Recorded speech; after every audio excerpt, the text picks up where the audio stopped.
Salah satu poin yang disahkan dalam Undang-Undang Cipta Kerja dalam rapat paripurna DPR RI ialah migrasi siaran TV analog ke digital harus direalisasikan paling lambat tahun 2022. Undang-undang ini juga memberikan landasan hukum dan implementasi teknologi seluler generasi kelima atau 5G. Pengesahan Undang-Undang Cipta Kerja merupakan torehan sejarah dan memberikan perubahan sangat signifikan bagi sektor telekomunikasi, penyiaran, dan pos atau TPP. Pemerintah melalui Kementerian Komunikasi dan Informatika berharap Indonesia dapat mengejar ketertinggalan dari negara lain, terutama negara-negara Asia Tenggara yang sudah melakukan analog switch off atau ASO terlebih dahulu. Selain itu, pemerintah juga akan mengakomodasi masyarakat yang belum mampu membeli televisi digital. Pemerintah akan memberikan alat berupa set-top box agar televisi lawas bisa menerima siaran digital. Tim Liputan, Berita 1, Jakarta. Ya, untuk membahas mengenai migrasi TV analog ke digital ini, kita akan membahasnya bersama staf khusus Menkominfo, Dedi Permadi. Selamat siang, Pak Dedi. Selamat siang, Pak Rudi. Terima kasih sudah bergabung bersama kami di siang hari ini, Pak Dedi. Ini kalau kita bicara soal migrasi dari TV analog ke TV digital, ini kan sebetulnya kampanye Kementerian Kominfo sejak lama, betul ya? Betul. Bahkan sebelum ada isu soal Omnibus Law, bahkan sebetulnya kampanye soal migrasi dari TV analog ke TV digital ini sudah pernah dilakukan. Betul Pak Rudi, memang proyek atau program digitalisasi TV nasional ini menjadi salah satu prioritas kebijakan Kementerian Komunikasi dan Informatika sejak beberapa tahun terakhir. Karena urgensinya dan juga kemanfaatannya yang kami yakin bisa sangat besar untuk masyarakat Indonesia. Nah, itu mungkin bisa langsung disampaikan ke pemirsa juga nih Pak, soal urgensi dan manfaatnya apa saja sebetulnya? Baik, terima kasih Pak Rudi. Terkait dengan migrasi televisi nasional kita ke digital, sebetulnya setidaknya ada 4 hal yang mendasari kebijakan ini menjadi kebijakan prioritas.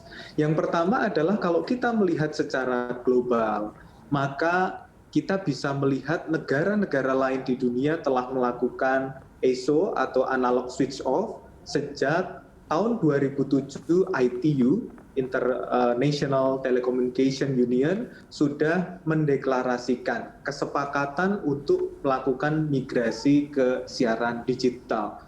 Kemudian itu diikuti oleh beberapa negara di dunia, bahkan di Eropa, Afrika, Timur Tengah, bahkan Asia Tengah, itu melakukan migrasi dalam kurun waktu 2015 dan 2016. Kalau kita melihat negara tetangga juga, misalnya Singapura dan Malaysia, itu juga melakukan migrasi pada tahun 2019. Inilah yang mendasari kondisi global di mana negara-negara di dunia juga merasa sadar akan arti penting migrasi televisi ke digital ini. Nah, yang kedua, kalau kita melihat kondisi nasional kita, kita bisa mencermati kebijakan nasional kita yang selaras dengan kebijakan digitalisasi televisi nasional, yaitu adalah arahan Presiden Jokowi pada awal Agustus yang lalu untuk melakukan percepatan transformasi digital nasional. Jadi perlu digarisbawahi bahwa digitalisasi TV nasional ini merupakan bagian dari agenda besar pemerintah Indonesia untuk percepatan transformasi digital nasional. Yang ketiga apa Pak Rudi? Yang ketiga terkait dengan kepentingan publik.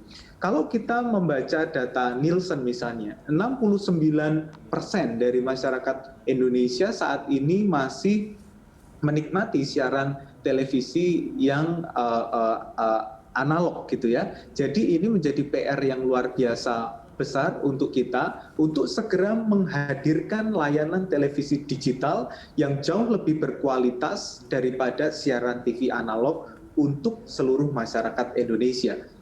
Yang terakhir mungkin kami ingin menyoroti pada aspek ekonominya, karena sebetulnya frekuensi radio 700 megahertz itu adalah pita emas dalam frekuensi radio kita. Sehingga pita emas ini bisa kita optimalisasi untuk kepentingan yang lebih besar. Contohnya apa Pak Dedy, kepentingan yang lebih besar yang mungkin bisa menggunakan frekuensi itu? Baik, contohnya adalah jika ada penataan dan penambahan spektrum frekuensi radio atau dalam bahasa teknisnya adalah farming dan refarming, maka pita emas ini bisa kita optimalkan untuk optimalisasi layanan internet 4G. Nah, bahkan ketika kita bisa melakukan efisiensi yang lebih jauh, maka kita bisa mulai menjajaki pengembangan teknologi 5G. Artinya apa? Artinya bahwa konektivitas masyarakat Indonesia akan semakin terbantu dengan penataan dan penambahan spektrum frekuensi radio ini. Pak Rudi mungkin perlu tahu dan masyarakat di Indonesia juga bahwa kita masih punya PR dalam hal penuntasan infrastruktur internet berjejaring 4G. Dari 83.218 desa dan kelurahan di Indonesia, kita masih memiliki 12.548 desa dan kelurahan yang belum tersentuh sinyal 4G. Sehingga ini PR kita yang luar biasa, sampai akhir tahun 2022 pemerintah mentargetkan untuk menghadirkan internet 4G di desa dan kelurahan yang tadi saya sebutkan belum memiliki akses 4G. Dan itu akan selesai PR-nya kalau frekuensinya ini nanti dipakai? Betul, frekuensi ini dilakukan namanya penataan dan penambahan, Pak Rudi. Istilah teknisnya adalah farming dan refarming. Oke. Nanti untuk TV digital sendiri itu menggunakan frekuensi berapa? Televisi digital nanti akan menggunakan frekuensi yang cukup beragam sebetulnya. Karena tadi saya katakan bahwa ini adalah proses farming dan refarming. Ada yang ditata ulang, ada yang ditambahkan frekuensinya. Jadi kita mencari titik keseimbangan di mana spektrum frekuensi kita yang sangat luas jangkauannya itu bisa dioptimalisasi pada setiap pita frekuensinya. Oke, baik. Sebetulnya ini peralihan dari analog dan digital. Yang utama memang karena frekuensi yang sekarang digunakan untuk TV analog itu sebetulnya punya manfaat lebih kalau digunakan untuk yang lain, begitu ya Pak Dedy ya? Betul Pak Rudi. Oke, nah untuk TV digital sendiri tadi Anda mengatakan bahwa pemirsa atau masyarakat bisa mendapatkan kualitas yang jauh lebih baik. Ini kualitas dari segi apa? Kualitas tayangannya saja atau sebetulnya dari segi kualitas kontennya? Sebetulnya kita bisa memperbaiki dan meningkatkan kualitas itu dari dua sisi sekaligus. Baik dari kualitas gambar yang bisa dinikmati oleh publik, maupun juga kita berusaha untuk bersama-sama semakin memperbaiki dan mengoptimalkan kualitas layanan program-program yang tersedia di TV digital tersebut. Ini yang bisa diartikan maksudnya gimana, Pak Dedy? Kalau kualitas tayangan kan misalkan digital menjadi mungkin lebih jernih suaranya dan gambarnya juga lebih jernih. Tapi kalau kontennya sendiri apakah itu juga akan terpengaruh? Artinya mungkin dulu yang saya dengar kalau ada TV digital, maka pertumbuhan TV, terutama TV lokal itu akan semarak.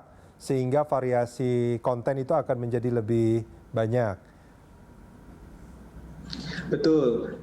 Jadi perbaikan kualitas program-program atau siaran di televisi itu kami yakin akan semakin baik seiring dengan proses digitalisasi televisi ini. Karena baik secara langsung maupun tidak langsung, digitalisasi TV menghadirkan ekosistem televisi yang lebih sehat. Artinya seperti tadi Pak Rudi katakan, misalnya di daerah-daerah televisi-televisi lokal yang memiliki nilai luhur kelokalan tentu bisa berkembang dengan lebih optimal. Demikian pula dengan yang secara tidak langsung mempengaruhi kualitas program siaran adalah kita bersamaan dengan farming and refarming dan juga bersamaan dengan proses digitalisasi televisi nasional, kita juga bekerja sama dengan KPI, Komisi Penyiaran Indonesia, dan stakeholders yang terkait untuk semakin memperbaiki kualitas program televisi di Indonesia. Artinya ada yang berkaitan langsung, ada yang tidak berkaitan langsung, dan pada intinya kualitas program itu juga akan mengiringi proses digitalisasi televisi nasional kita. Pak Dedi, kita jeda sebentar, kita akan lanjutkan ini di segmen berikut.